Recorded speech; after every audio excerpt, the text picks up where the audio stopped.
Welcome back to Miss Patty's lesson plan session again. This time we will be providing the information for fifth grade level. So our lesson plan theme for this section will be kindness. And our section that we will be more focused on will be English language arts and visual and performing arts. Now here I have provided our lesson description, which reads, the storybook we will be reading will be Other Words for Home by Jasmine Warga. The main topic we will be discussing throughout this lesson will be kindness, how to be kind to others. For our activity, we will be writing a letter to a classmate who we normally do not play with.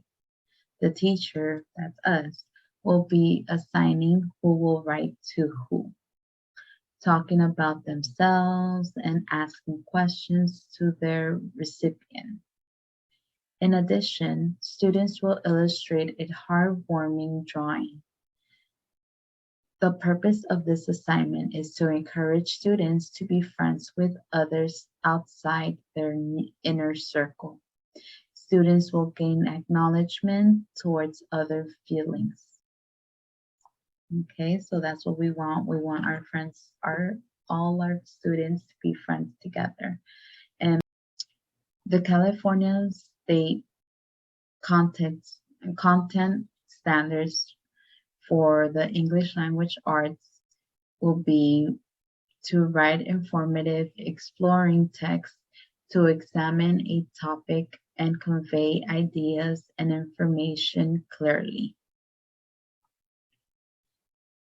The second standard will be for visual and performing arts, which is identify art is that art is used to inform or change beliefs, values, or behaviors of an individual or society. Now for this session, for this activity lesson, there will be two sessions again. The first session will be the read aloud, which we have read previously, and the second section will be the activity lesson. For each session, it will last you approximately 15 minutes to be accomplished. The materials for this activity will be lined paper as such. Well, you can't really see it on the screen here, but it's lined paper for the students to be writing on. A plain white print paper, pencils or crayons or like a half markers, and an envelope where they would be putting their papers, their letters, and their drawing inside to mail to their friend.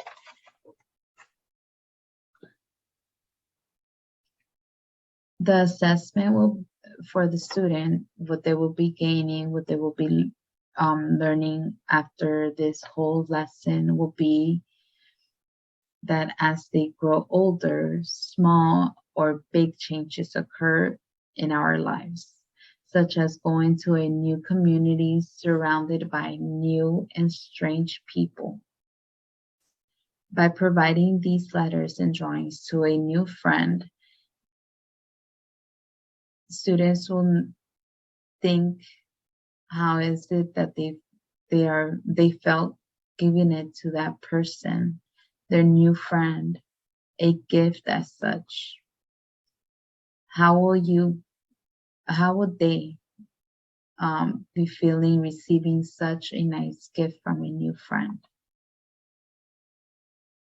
As I mentioned earlier, it is 2 day sessions for this. So the first day, it will be a read aloud.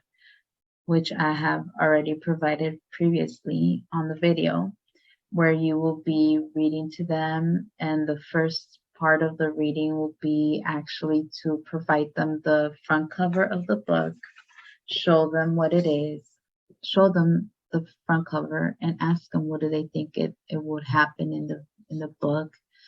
Some of their answers would be that the girl is from a different region, that she's probably finding herself, since on the bottom we see a lot of houses and it's just the girl on the top. In providing such information and trying to have your students figure this information as well, you are providing a strategy of describing and modeling comprehension. After seeing the cover, you will be pointing word for word the title of the book, and also, as always, it is important to say the author's name as well. After reading that, you will be telling them which pages you will be reading to them, which will be pages 77 to 86 for this lesson plan. Of course, show them how the page looks like so they could be on the same page as you. As you start reading on the first page, 77, there will be two terms from onomatopoeia that are clump, clump, and you could ask your students if they know what do they think that is. What is that clump, clump? As you read around the words.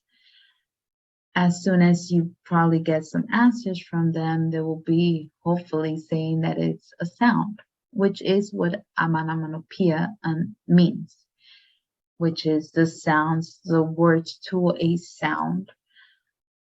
Just as I said, the clump, clump, almost like stomping on the ground. Of course, after they give their guesses, you go ahead and provide them with the information. As you read on to page 80, go ahead and have them close their eyes and envision the first two stanzas that you will be reading to them. Ask them, what do they see in their vision? What do they think those stanzas are there for? What do they imagine all of this? Some other answers could be the shininess of fame, the shininess of new things, the shininess of cars, the shininess of billboards, of lights. Any of those things are very good answers. But of course, as always, give them some time for them to be able to answer you. And after they answer you, you go ahead and provide them with a terminology, which is the metaphor. And you'll be explaining how a metaphor is a way of giving us figure of speech of something, not really giving a whole definition of it, but just giving a comparison of something that's alike to something that's totally different, as it is in those two stanzas. And by doing this type of learning and strategy, you will be providing develop print awareness. As you conclude to the last pages of your read aloud, you will be stumbled upon the word scoff, which probably your students will know what that word means, but some won't. So go ahead and take a second or a couple of seconds to ask them if they know what it means by reading around the word. Give them some context clue as to what that word may mean to them. And of course, give them the chance to give you the answers, because we want them to think. And as they give you answers, it could be possibly that it's to laugh, to mock, to pick on or laugh at someone. And when you do this strategy, you are providing model strategies for uh, asserting, asserting, asserting the meaning of unfamiliar vocabulary from context. On the second day, as I mentioned, it will take 2 days or perhaps a little bit longer if you guys want to extend it. But the second day, you'll be describing the activity, which I mentioned before is a letter to a new friend and a drawing inside of an envelope.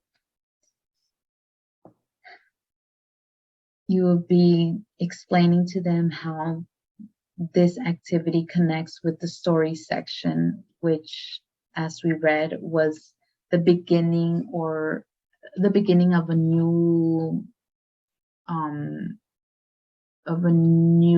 location for our friend in our book, Jude, and how she feels in being in the new environment with new people, and especially after hearing her cousin saying such mean words that she doesn't know English and she shouldn't be in that school. So sometimes our students may feel kind of lonely like that. And so we want to have this connection to the story by having this reality be connected to them as well.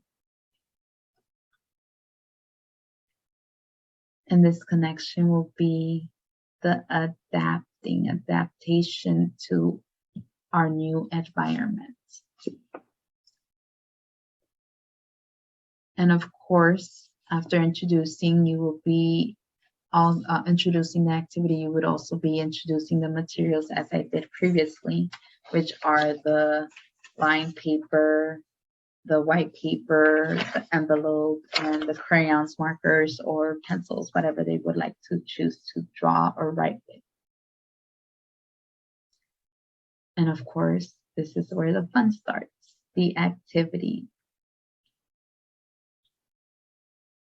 I will go ahead and show you the activity at the end of reading all this section so that you could see and take a little guess or little hints of what they could do, little ideas. As we move on, when they finish their activity, they'll be walking to that new friend and hand them that little gift, that letter with the drawing. As I mentioned before, you could also extend this activity by having them make handmade braids, bracelets for them, or any other stuff that they might think will be nice to go ahead and give to their friends. Now, let me go ahead and start my activity to go ahead and show you an example.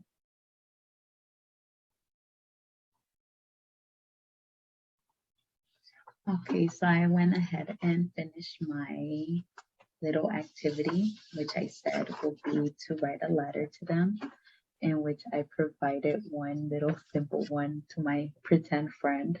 Since I don't know who, I just said my new friend. And it goes, a little sample is, I'll read ahead for you. It says, hi new friend, it is very nice to get partnered up with you. Before I start talking about myself, I would like to ask you, what are your hobbies? Do you play sports, instruments? What is your favorite color? Perhaps we can start to play together at recess. Well, as for me, I love to sing, and my dad plays lots of instruments. So we sing together during our free time, and I have begun to do new dinner recipes. If you have any, please pass them along. That's it for now. Thank you. And then my signature. And my little drawing here of my favorite hobby to be doing. It's a little sketchy, but yeah, you get the hint.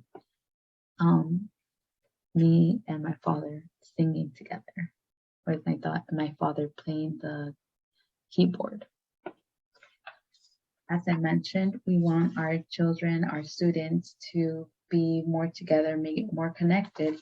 And that is why at the beginning of my letter, I started with their friend. asking them questions rather than speaking about myself first, because we don't want to be selfish. So like I said, this is a little quick example, and then we're just gonna fold it up together, put it in the envelope, and just hand it to our new friend in class by providing their name here, or just simply putting, like I said, new friend from your new best friend. Thank you very much for listening, and I hope you enjoyed this lesson plan.